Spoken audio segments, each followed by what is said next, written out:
Hello, this is the luckiest maths teacher in the world. Thank you so much for tuning into this video in which we will look at recursion.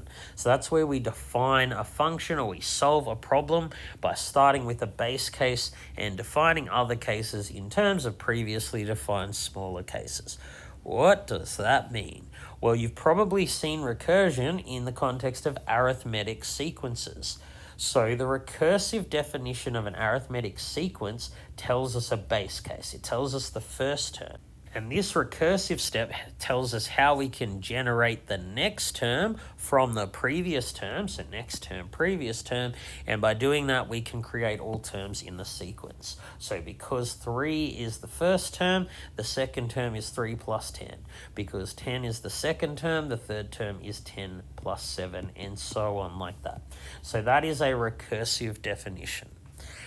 There is also an explicit formula for arithmetic sequences. This here does the same thing.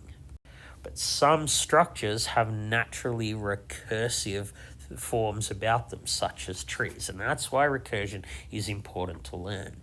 So this was a sequence of numbers for which we use recursion, but it's also useful for other things. Here we're going to use recursion to define a set, the set of all square numbers.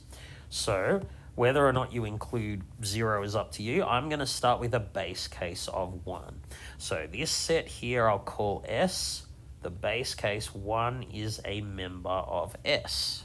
And the recursive step tells us that if we have an element that's in S, then we also have the element square root of x plus 1 squared.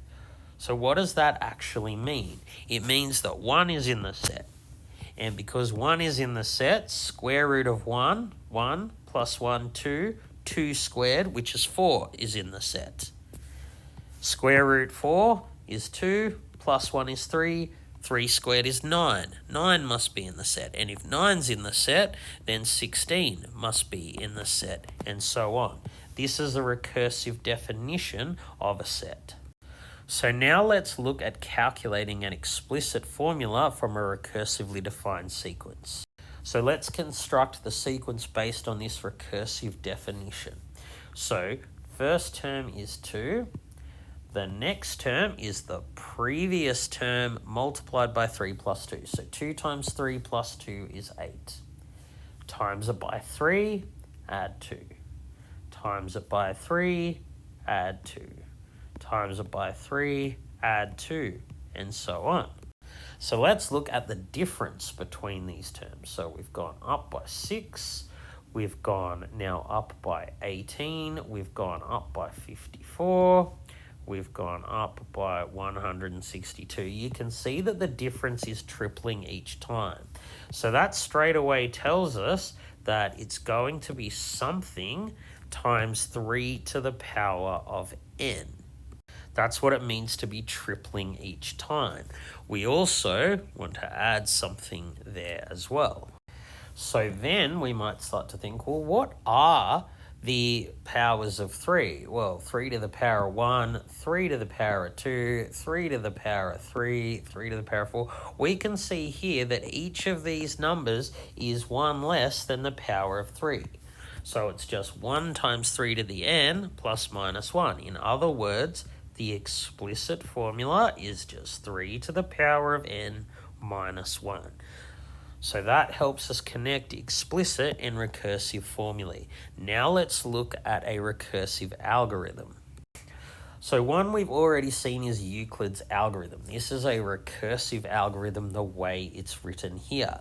Here though, instead of starting in a smaller case, we're successively making the problem smaller and smaller. So this is essentially what Euclid's algorithm is. If you have two natural numbers m and n, and we're assuming m is greater than n, to find their greatest common divisor, we can use this rule here.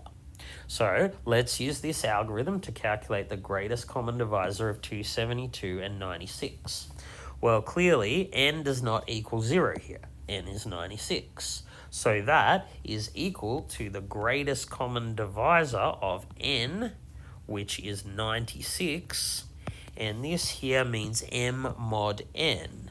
So what is 272 mod 96?